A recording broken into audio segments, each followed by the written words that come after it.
Cheat Code. Support Strategist by Clouds. My Head in the Clouds Not Coming Down on AO3.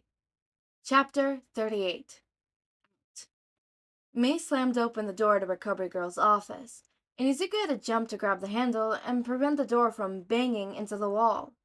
He smiled sheepishly at Recovery Girl, who was glaring at him, and he could only hope he was being apologetic enough for the both of them, because May didn't even give Recovery Girl a second glance as she made a beeline towards the bed Hitoshi was lying on. "Shurikata-kun!" May squealed. "You did so good!" Both Izuku and Recovery Girl shushed her when Hitoshi winced. "Nice to see you too, May. But can you be excited any quieter?"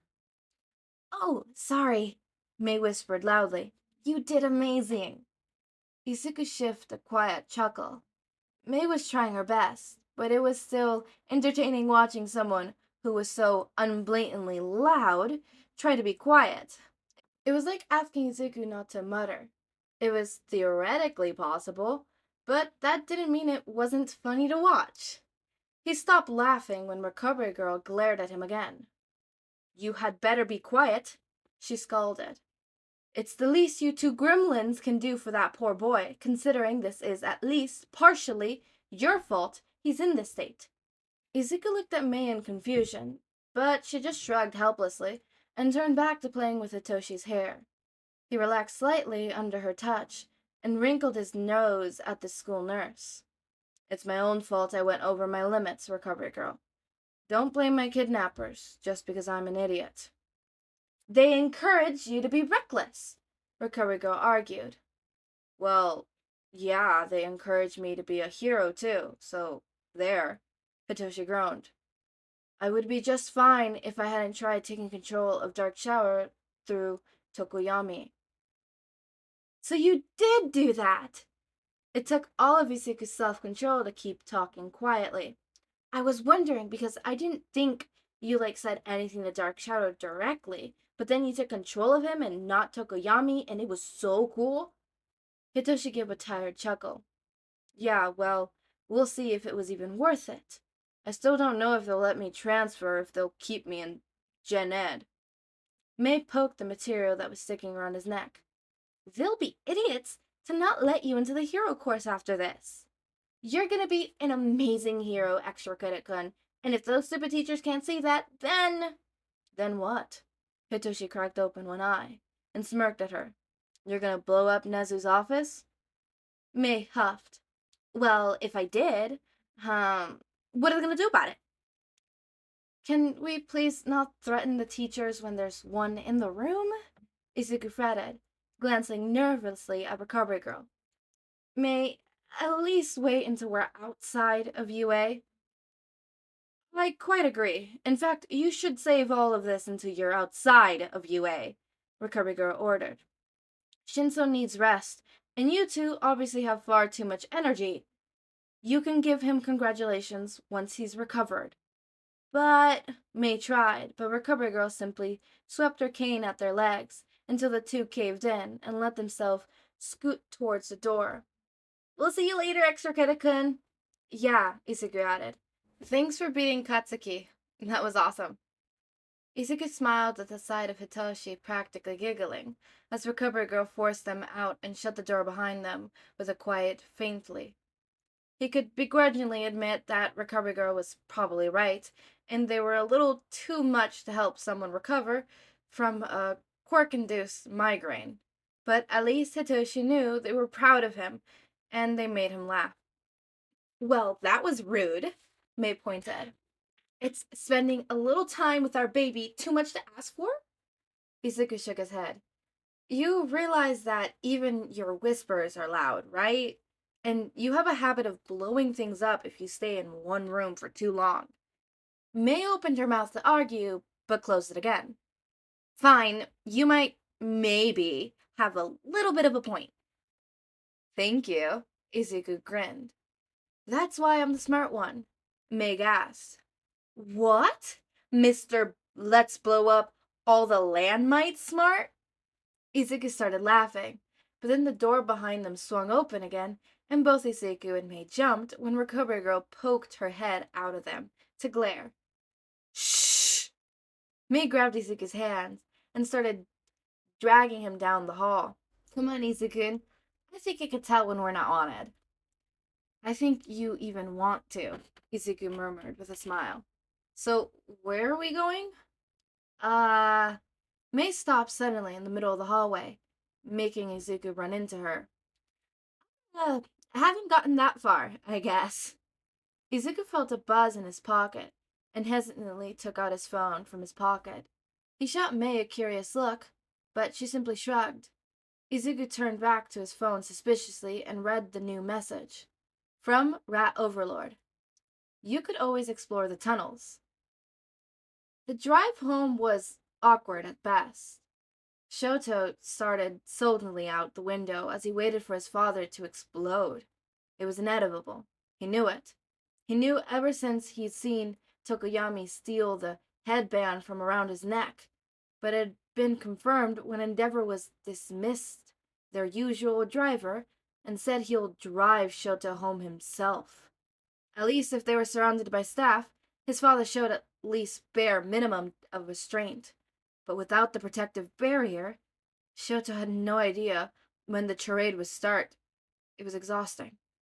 Finally, Endeavor broke the silence. Did you really lose to spite me? His voice was deadly quiet, and Shoto froze.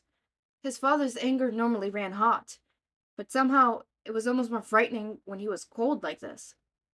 Yelling, fire, charades, those were things Shoto had been enduring for years.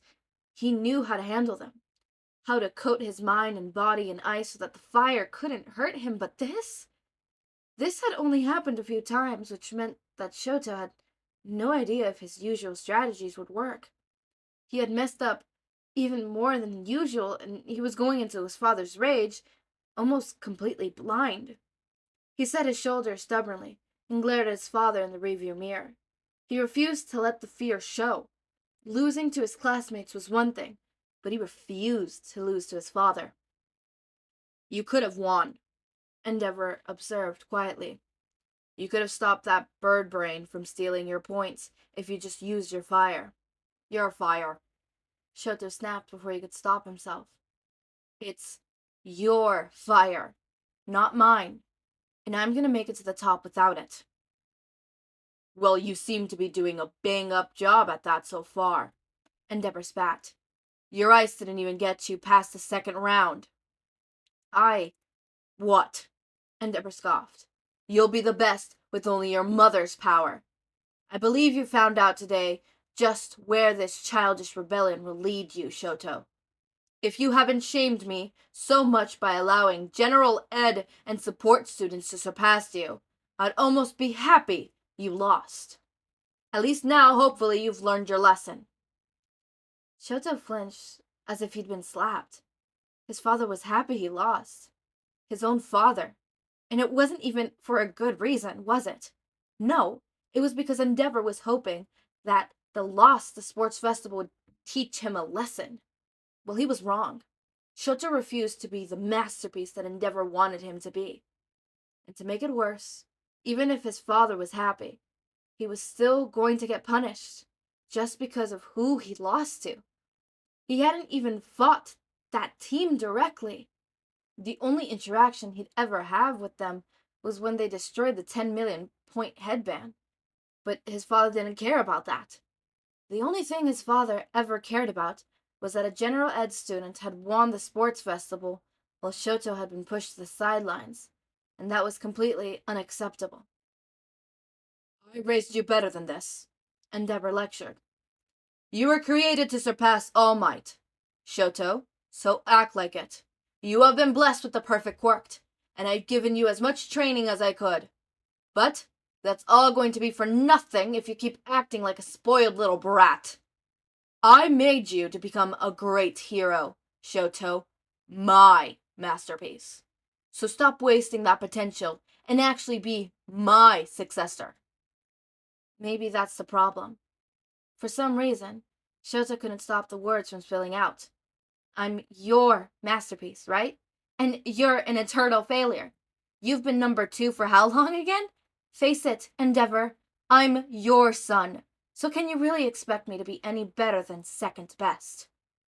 Endeavor slammed on the brakes with enough force that Shoto went lunging forward and hit his head on the side in front of him. What did you say? Shoto gripped his nose, which was now bleeding, and he tried to stop the blood from getting on the car's upholster. You heard me, old man. I'm a better failure than you ever were. Endeavor glared at him for a moment, then unlocked the door. Out. Shoto stared at him in shock. What? Out, Endeavor growled. If you don't appreciate everything I've given you, then maybe you don't deserve it. You insist on acting like a spoiled child, Shoto, so let's see if one night on the streets will help you grow. Shoto opened and closed his mouth a few times, but there wasn't really anything to say. He ripped the door open and didn't even grab his phone as he got out of the car and slammed the door behind him. He half suspected Endeavor to roll down the window and say that it had been a logical ruse, like Aizawa always did, but no. As soon as the door was closed, his father just drove away.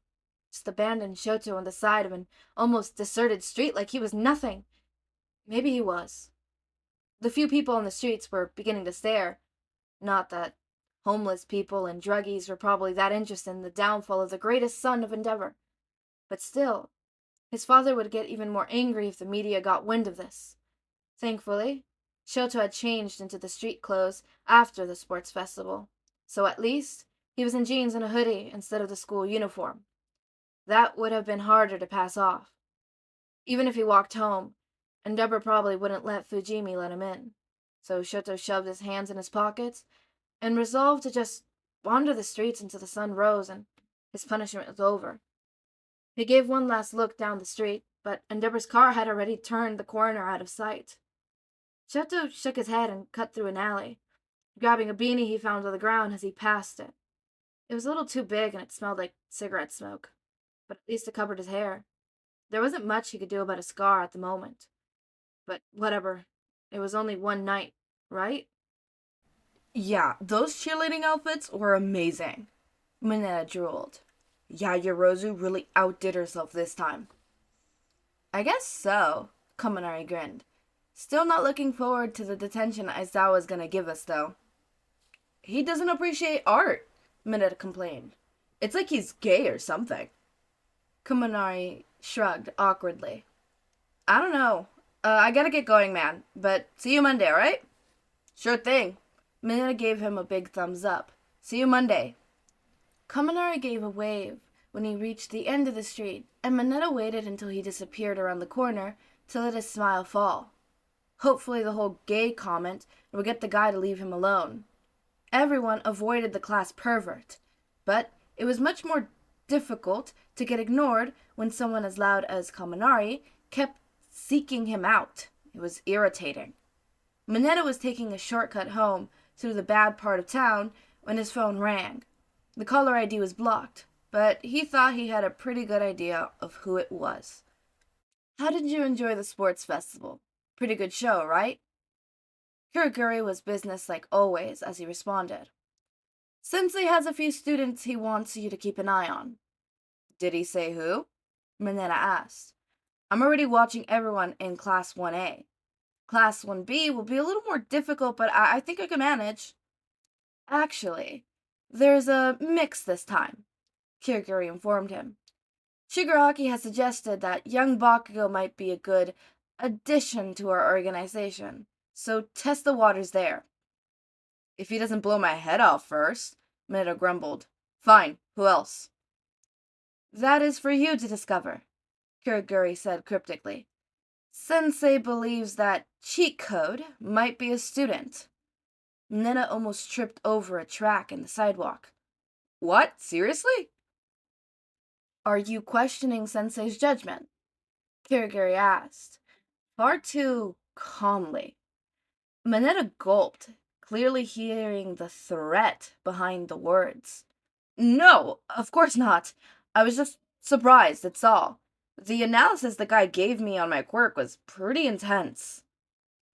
His analysis skills is advanced beyond his years, true, A new voice joined the call and Mineta froze. But he is inexperienced. That being said, it is most likely an upperclassman in the hero course, although the support course is another likely option. I would like you to see what you could find out. Will that be a problem? No, Sensei. Mineta stuttered. I will put the request to adjust my hero costume and keep an eye on the upperclassmen first thing on Monday. Good. Sensei sounded like he was smiling. And good work on the sports festival. You're exactly where you need to be. What Endeavor did to Todoroki is atrocious. Atrocious. Literally to the point where, like, abandoning your kid, even for a night, as a punishment, that is fucking absurd and just horrific. And Todoroki's thought process, the whole of, like, leaving him in the streets like he's nothing, and then him thinking, well, maybe he is nothing. It just shows how much that is mentally affecting him. And, I could definitely with this, chapter and seeing the groundworks of that, the whole, all of that, the whole Todoroki, Endeavor relationship and how that's doing and stuff like that, it really shows me that, that is being the base ground, the lay works for something later down the road, and I am excited to see what that something later down the road is. I know something big's probably going to happen with Todoroki, so I am excited to see that. Can we talk about Mineta for a second? First of all, it is hinted at that Mineta is putting the whole pervert persona on, like he's not actually a pervert. I still hate him though. And that in fact, he is a traitor, the UA traitor. So the traitor isn't who the traitor is in the anime. I'm not going to say in case some of you don't know, and in case some of you are anime only. But, oh my god, I cannot believe that, it's, he's the traitor. And I'm worried that they're laying a lot of foundations for the possibilities of Izuku's identity as cheat code being released and outed, and I'm scared about that. That terrifies me, and I am petrified of that. But then again, I'm also kind of excited for it because it would introduce a really interesting factor within the story. But yeah, I cannot wait for next week when I get to read the next 2 chapters, and I'm excited for that. I'm excited for what this fanfic has to hold. I really love Cloud's writing. Have I mentioned that? I think I've mentioned that before. Cloud's writing is very interesting. I think Cloud may be one of my favorite fanfic writers, like fanfic authors. So yeah, I cannot wait to see more of that. As always, make sure to eat, sleep, drink water, take your meds. Have a wonderful day or night. Join our community Discord server, link is in the description. Subscribe to see more of my content, and thank you so much for watching.